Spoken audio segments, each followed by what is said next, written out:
Hello and welcome to Off My Shelves, and in this episode we're going to be looking at Miles Morales, the Ultimate Spider-Man Omnibus by Brian Michael Bendis and a variety of other artists. So let's get underway. Now I should start this by saying I don't normally feature a book on this channel without reading it at least twice and possibly even more, because I want to speak like I know what I'm talking about really. But I've only read this through once, but I wanted to feature it because I enjoyed it so much that I wanted to talk about it. And I haven't enjoyed a superhero comic or omnibus collection as much as this in quite a while really. It's interesting, it's wonderful, it's done well, it's drawn well, it's paced well, the characters are interesting. It's really something special, I think, in terms of Spider-Man comics at least, because sometimes Marvel omnibuses can get a little heavy really, because they're normally kind of over 700 to 1,000 pages, and not every issue is going to be a hit, and some are going to be a miss, and it's going to go up and down, and sometimes that can get a bit much. But with this, I couldn't put it down, and for me it didn't really slow down. There was only one negative that I have, and I'll talk to you about that later, but literally it was a fantastic read on every level, I thought. So for those of you who have never experienced Ultimate Spider-Man was an offshoot of the main Spider-Man storylines. They wanted to create and modernise and kind of almost start afresh a new hip and happening Spider-Man. And so they did that, and his name was Peter Parker and all that, and that went through various kind of volumes, and he was known as Ultimate Spider-Man. But he, spoilers, dies, and Miles Morales takes over the mantle of being Spider-Man in the Ultimate Universe. So it's an alternative reality, and so the Marvel Universe, or the 616 Universe as they called it, is not this universe. This is a separate universe, and so it's a lot of familiar characters, but they will be slightly different. So you'll see Captain America in here, but he won't be the same as you know, and he'll be slightly different, same as Tony Stark, for example. They'll have these slight differences. But Miles Morales as a character is just so great. He starts off the omnibus as being a 13-year-old boy, and Brian Michael Bendis does an amazing job of capturing the essence of being a child and going through this. And it doesn't feel forced. It doesn't feel like an adult in a 13-year-old's body. He feels like a child growing up like a teenager, and I was really impressed with how well the characterization of Miles went right throughout this book really. The opening pages starts off as a mirrored version of the original Ultimate Spider-Man, where Norman Osborn is trying to experiment with spiders, because in this universe Norman Osborn created Spider-Man, and he's been trying to replicate that ever since.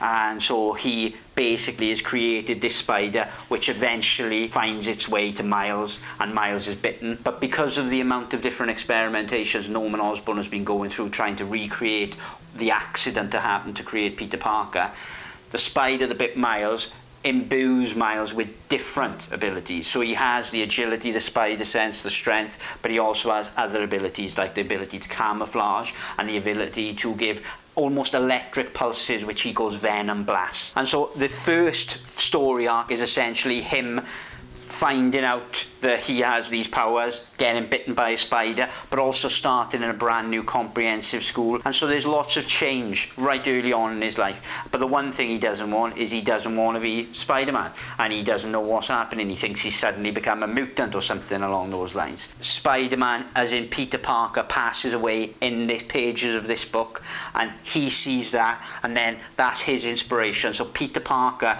is like the Uncle Ben for Miles Morales, and by that I mean Peter Parker becomes this kind of symbol of someone having great power and using it responsibly and doing that, and so very much inspires Miles to become this new Spider-Man.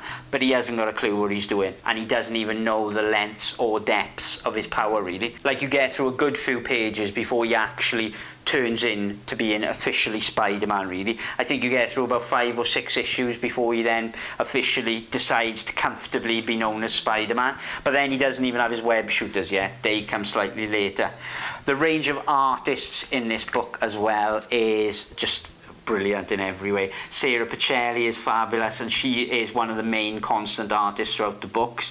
And I was really impressed to find Chris Samney as well in issue 6 or 7, and Chris Samney is one of my favourite artists.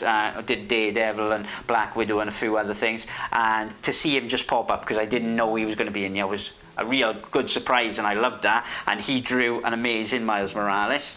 But the story goes off in so many different directions. It would be a folly to really go through in depth all the different story arcs in here. Needless to say that a lot of them mirror what's going on, or what has gone on in kind of Spider-Man history and lore, really, over the years. The notable story arc contained him coming up with this world's Avengers. They're called the Ultimates, and he's doing work with Nick Fury and Captain America and all that type of thing, and coming to grips with being part of the team, really.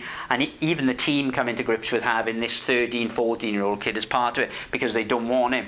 But then the amount of power and strength and skill that he's got as Spider-Man, they have to have him on board, and so they bring him in regardless, really. A huge part of the first kind of quarter of the book is him dealing with his uncle.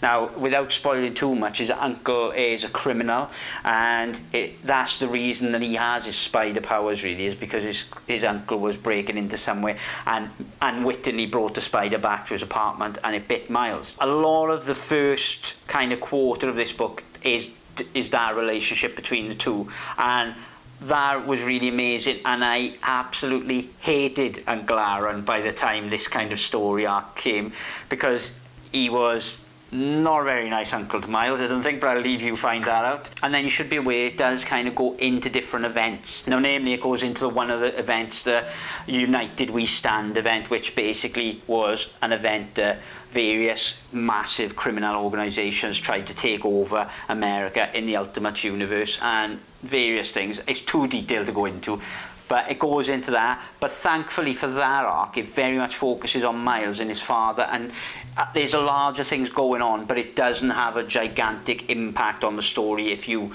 were to know that wider story or not, because it takes you through quite nicely. The second large event Miles gets brought into, really, is the Galactus one, where Galactus turns up in the Ultimate Universe. And in that, I have got one of my biggest criticisms of this book, because that storyline is very much unfinished in this book, because Miles is such an integral part of the Galactus storyline when Galactus touches down in the Ultimate world.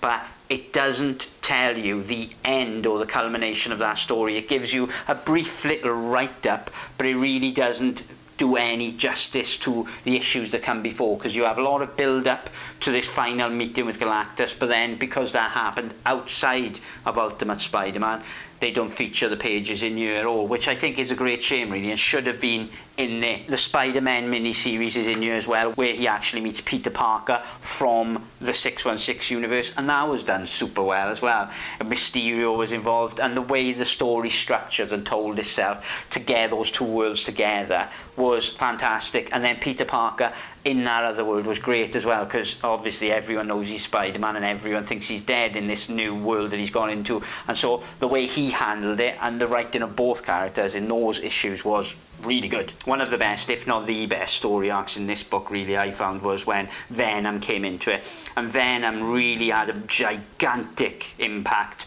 on Miles's life. That whole story arc was just phenomenal and really stood out here. Stood out as much as later story arcs, really. There's one other story arc later on, which was the Green Goblin story arc later on, which stood out as much as that. Those two were really stood out far, far beyond all the rest. I thought they engrossed me, and I was hooked, and I had to read them all really quick and get through them as fast as possible. Yeah, at the end of the Venom story, you skip 1 year on as well, so Miles is a little bit older again, so you literally leave Miles for an entire year and then come back to it later on. It's just a fantastic book, really. I mean, even towards the very end of the book, the very last story arc, you think that you've seen it all and you think that you've experienced all of Miles, and then he comes up against Hydra, and it's a very different type of story again, and it's just really, honestly, I can't big it up enough. I was shocked by how good it was, because I've read a lot of Brian Michael Bendis books before, but none of them have engrossed me as much as this one. That's pretty much all I've got to say about Ultimate Spider-Man, really. I've gushed a lot about it, but certainly if you get a chance to pick this up, I would certainly pick it up, because I don't think it's going to be in print and around for long, really, and I don't want to put fear of you into that, but I missed out on the first printing, which is probably good because there was issues with that. But equally, this is fantastic, and it's certainly well worth anyone's time. But thank you very much for watching. I hope you enjoyed listening, and I'll catch you on the next one.